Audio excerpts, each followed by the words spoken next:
इसका हमारा चैप्टर है राष्ट्रीय आय से संबंधित समुच्चय एवं अवधारणाएं। इसमें बहुत सारे राष्ट्रीय आय के मुख्य समुच्चय के बारे में हम पढ़ेंगे, जैसे जीडीपी हो गया, जीएनपी हो गया, एनएनपी, एनडीपी।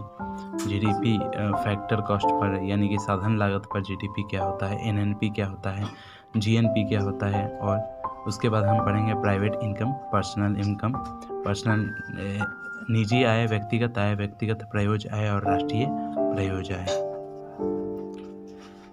पहला है बाजार कीमत पर सकल घरेलू उत्पाद यानी कि जीडीपी एमपी।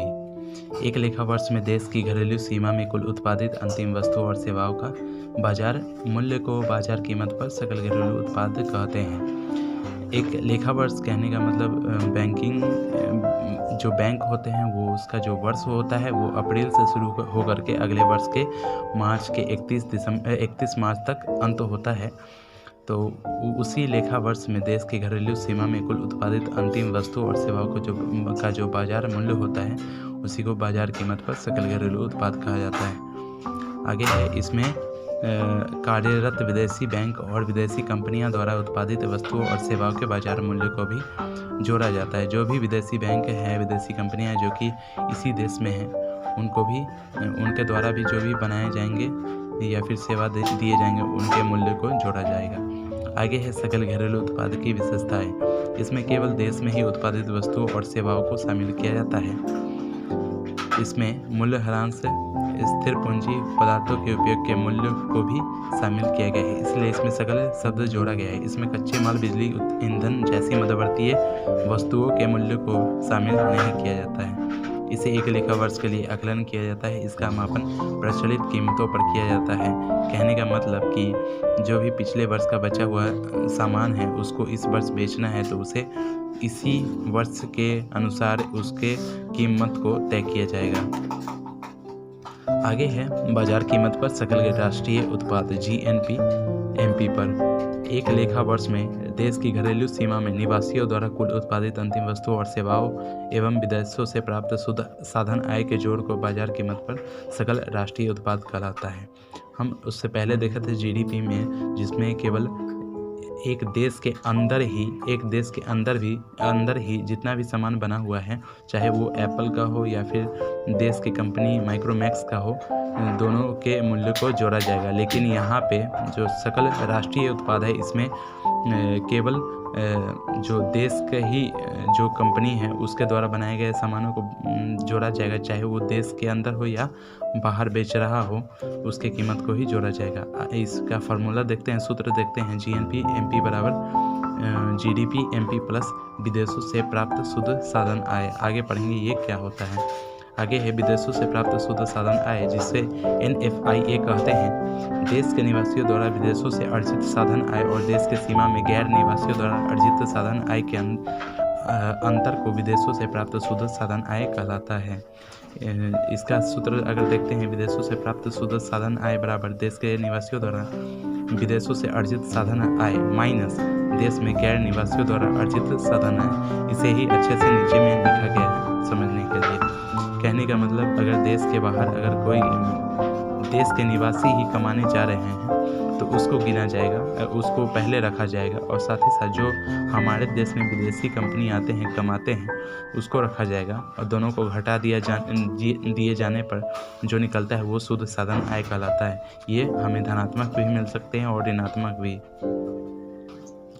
आगे है विदेशों से प्राप्त शुद्ध साधन आय के घटक। इसमें जोड़ते हैं, क्या क्या जोड़ते हैं वो बताया गया है। कर्मचारियों की शुद्ध क्षतिपूर्ति को जोड़ते हैं, जिसमें विदेशों में अस्थायी रूप से काम करने वाले श्रमिकों को मिलने वाली क्षतिपूर्ति और देश में काम करने वाले अस्थायी श्रमिकों को प्राप्त क्षतिपूर्ति के बीच अंतर को जोड़ा जाता है। आगे है संपत्ति तथा उद्यमिता से प्राप्त शुद्ध आय, जिसमें विदेशों में निवासी कंपनियों की प्रतिधारित आय को छोड़कर, जैसे कि इसमें है कि देश के निवासियों द्वारा प्राप्त साधन आय और शेष विश्व को किए गए साधन भुगतान का अंतर भी इसमें जोड़ा जाता है। आगे है विदेशों में निवासी कंपनियों द्वारा शुद्ध प्रतिधारित आय, देश के निवासी कंपनियों की प्रतिधारित आय और देश में विदेशी कंपनियों की प्रतिधारित आय के अंतर को भी इसमें जोड़ा जाता है। आगे है हम बाजार कीमत पर शुद्ध राष्ट्रीय उत्पाद, जिसे NNP MP पर कहते हैं। बाजार कीमत पर सकल राष्ट्रीय उत्पाद में घिसापट व्यय को घटाने पर बाजार कीमत पर शुद्ध राष्ट्रीय उत्पाद प्राप्त होता है। कहने का मतलब जब हम बाजार कीमत पर सकल राष्ट्रीय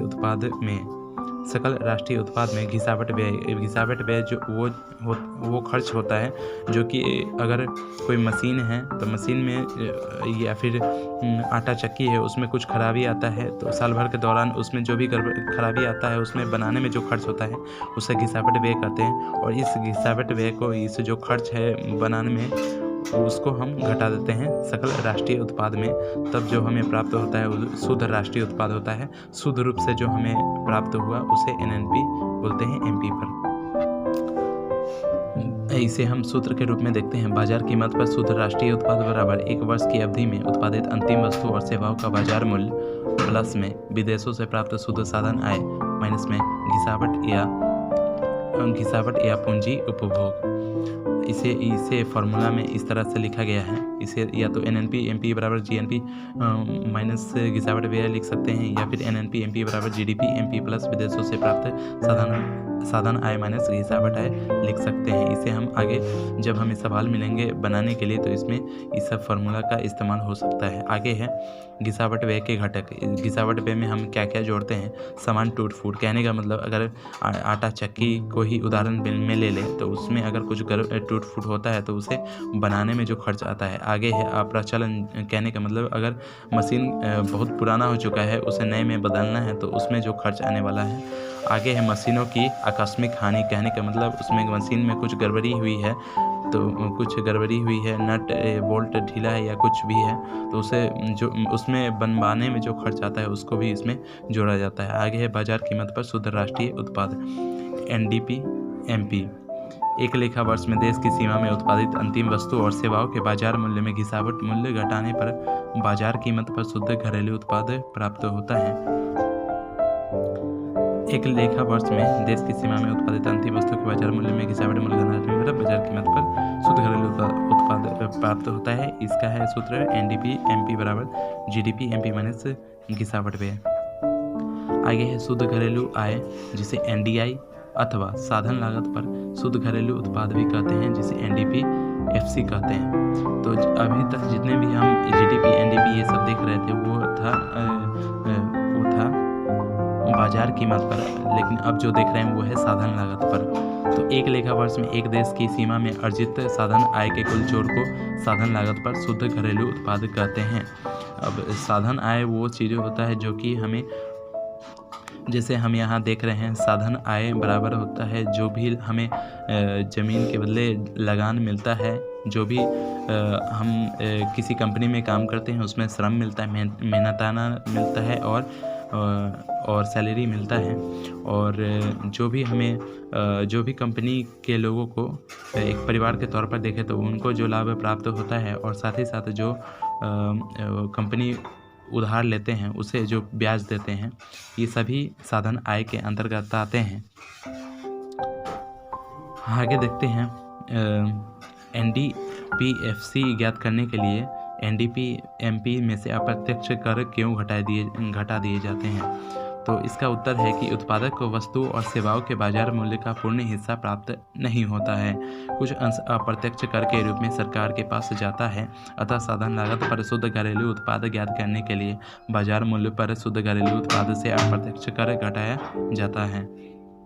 साधन लागत के तौर पर जो वस्तु का मूल्य होता है तो उसके बाद जो उसमें बाजार मूल्य तय किया जाता है उसमें सरकार द्वारा लगाए गए कर को भी जोड़ा जाता है। इसलिए हमेशा साधन लागत जो होता है वो कम होता है और जो साधन लागत को कम रखा जाता है और बाजार मूल्य को अधिक रखा जाता है। आगे है एनडीपीएफसी ज्ञात करने के लिए एनडीपीएमपी में आर्थिक सहायता क्यों जोड़ा जाता है। तो इसका उत्तर है सरकार सामान्यतः उत्पादक या वितरक को आर्थिक सहायता प्रदान करती है ताकि वस्तु को कम कीमत पर बेच सके। इसमें वस्तु का बाजार मूल्य लागत मूल्य से कम हो जाता है। अतः लागत मूल्य पर निकालने के लिए बाजार मूल्य पर शुद्ध घरेलू उत्पाद में आर्थिक सहायता जोड़ा जाता है। आगे है सकल घरेलू आय जीडीआई, अथवा इसे ही दूसरा नाम है साधन लागत पर सकल घरेलू उत्पाद, जिसे जीडीपीएफसी कहते हैं। एक लेखा वर्ष में देश के सीमा में निवासियों द्वारा प्राप्त साधन आय तथा घिसावट व्यय को जोड़ने पर साधन लागत पर सकल घरेलू उत्पाद प्राप्त होता है। तो जो भी हमें जो साधन आय प्राप्त होता है, जितने भी हमें सैलरी हो गया या फिर ब्याज के रूप में ब्याज मिला, ये सभी को जोड़ दें तो साधन आय है। उसमें अगर घिसावट व्यय को भी जोड़ दिया जाए तो उसे क्या कहते हैं, साधन लागत पर सकल घरेलू उत्पाद कहा जाता है। आगे है मौद्रिक जीडीपी और मौद्रिक जीएनपी क्या है। चालू कीमतों पर सकल घरेलू आय को मौद्रिक जीडीपी कहते हैं और चालू कीमतों पर सकल राष्ट्रीय आय को मौद्रिक जीएनपी कहते हैं। तो जो भी सकल घरेलू आय है, इसमें घिसावट व्यय को अगर कुछ ना करे ना घटाए, तो जो हमें देश के सीमा के अंदर प्राप्त होता है, तो अगर वो चालू कीमतों पर है, चालू कीमतों पर जितने भी देश की सीमा में वस्तु बना हुआ है उसका मूल्य जोड़ दें तो वो हमें मौद्रिक जीडीपी कहते हैं। और जो भी हमें देश के अंदर या बाहर देश के निवासियों द्वारा ही वस्तु बनाए जाते हैं तो उसके मूल्य को चालू कीमतों पर ज्ञात करें तो उसे मौद्रिक जीएनपी कहते हैं। आगे है वास्तविक जीडीपी और वास्तविक जीएनपी क्या है। स्थिर कीमतों पर सकल घरेलू आय को वास्तविक जीडीपी कहते हैं और स्थिर कीमतों पर सकल राष्ट्रीय आय को वास्तविक जीडीपी कहते हैं। आगे है साधन लागत पर शुद्ध राष्ट्रीय उत्पाद एनएनपीएफसी अथवा इसे ही राष्ट्रीय आय या एनआई कहते हैं। एक लेखा वर्ष में देश की सीमा में अर्जित कुल साधन आय तथा विदेशों से प्राप्त साधन आय का जोड़ साधन लागत पर शुद्ध राष्ट्रीय उत्पाद कहलाता है। इसे फॉर्मूला के रूप में एनएनपीएफसी बराबर एनडीपीएफसी प्लस विदेशों से शुद्ध साधन आय लिख सकते हैं। यहाँ पे हमें ध्यान रखना है विदेशों से शुद्ध साधन आय क्या होता है, ये हर बार आएगा, हमें क्वेश्चन में बनाने के लिए आ सकता है, इसलिए इस शब्द ये जो विदेशों से शुद्ध साधन है इसे ध्यान में रखना होगा। आगे है साधन लागत पर सकल राष्ट्रीय उत्पाद जिसे जीएनपीएफसी कहते हैं। एक लेखा वर्ष में देश में निवासियों द्वारा कुल अर्जित साधन लागत जिसमें घिसावट व्यय शामिल है साधन लागत पर सकल राष्ट्रीय उत्पाद कहलाता है। इसे जीएनपीएफसी बराबर एनएनपीएफसी प्लस घिसावट व्यय के रूप में लिख सकते हैं। आगे है जीडीपी और जीएनपी में अंतर। इसमें अंतर निम्नलिखित है। जीडीपी और जीएनपी देश के घरेलू क्षेत्र में सभी उत्पादित अंतिम वस्तु और सेवाओं के मौद्रिक मूल्य को जीडीपी कहते हैं और देश के में निवासियों द्वारा उत्पादित अंतिम वस्तुओं तथा सेवाओं के बाजार मूल्य को जीएनपी कहते हैं। यह एक क्षेत्रीय घरेलू धारणा है, यह एक राष्ट्रीय धारणा है। जीडीपी बराबर जीएनपी माने शुद्ध विदेशी साधन आय, वही जीएनपी बराबर होता है जीडीपी प्लस शुद्ध विदेशी साधन आय। जीडीपी एक संकुचित धारणा है तो ये विस्तृत धारणा है क्योंकि इसमें विदेशी साधन आय को भी इसमें शामिल करते हैं। आगे है एनडीपीएमपी तथा एनएनपीएमपी में क्या अंतर होता है। एनडीपीएमपी और एनएनपीएमपी देखेंगे। एक देश के सीमा में उत्पादित अंतिम वस्तु और सेवाओं के बाजार मूल्यों के योग को एनडीपीएमपी कहते हैं, वही एक देश के निवासियों द्वारा उत्पादित अंतिम वस्तु और सेवाओं के बाजार मूल्यों के योग को एनएनपीएमपी कहते हैं। यह घरेलू अवधारणा है एनडीपीएमपी और एनएनपीएमपी जो होता है यह एक राष्ट्रीय अवधारणा है। यह जो है एनडीपीएमपी बराबर एनएनपीएमपी माइनस एनएफआईए जिसे विदेशों द्वारा शुद्ध साधन आय कहते हैं और एनएनपीएमपी बराबर एनडीपीएमपी प्लस एनएफआईए जिसे एनएफआईए ध्यान में रखना है, विदेशों से प्राप्त शुद्ध साधन आय को कहते हैं एनएफआईए। आगे है एनडीपीएमपी और एनडीपीएफसी में अंतर। एनडीपीएमपी में एक लेखा वर्ष में किसी देश की सीमा में उत्पादित कुल अंतिम वस्तुओं और सेवाओं के बाजार मूल्य को एनडीपीएमपी कहते हैं। वही एनडीपीएफसी जो है एक लेखा वर्ष में देश के सीमा में न कि विदेशों में, देश के सीमा में साधनों से प्राप्त साधन आय को एनडीपीएफसी कहते हैं। इसे बाजार कीमत पर निकाला जाता है। इसका आकलन साधन लागत पर किया जाता है। इसमें शुद्ध अप्रत्यक्ष को शामिल किया जाता है, इसमें शुद्ध अप्रत्यक्ष कर को शामिल नहीं किया जाता है।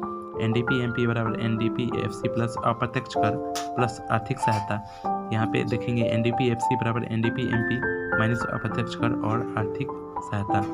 यहाँ पे आर्थिक सहायता सब्सिडी को कह सकते हैं जो या फिर पीएलआई स्कीम के तहत जो भी हमें प्रोत्साहन राशि मिलती है सरकार द्वारा उसे आर्थिक सहायता कहते हैं। आगे है निजी आय प्राइवेट इनकम। निजी क्षेत्र को सभी स्रोतों से प्राप्त होने वाले कारक आय तथा सरकार से प्राप्त वर्तमान हस्तांतरण और शेष विश्व से प्राप्त चालू हस्तांतरण के जोड़ को निजी आय कहते हैं। इसमें राष्ट्रीय ऋणों पर ब्याज को भी शामिल किया जाता है। इसमें हम देखें सभी स्रोतों से प्राप्त होने वाले कारक आय हैं, कहने का मतलब साधन आय हैं, जो भी हमें मेहनताना मिलता है या फिर सैलरी मिलती है उसे कारक आय कहते हैं। और सरकार से प्राप्त वर्तमान हस्तांतरण आय कहने का मतलब जो भी हमें सब्सिडी के रूप में मिलती है, वृद्धावस्था पेंशन मिलता है, उसे निजी आय कहते हैं। और शेष हस्तांतरण कहते हैं। और शेष विश्व से प्राप्त चालू हस्तांतरण के जोड़ को निजी आय कहते हैं। इसमें राष्ट्रीय ऋणों पर ब्याज को भी शामिल किया जाता है।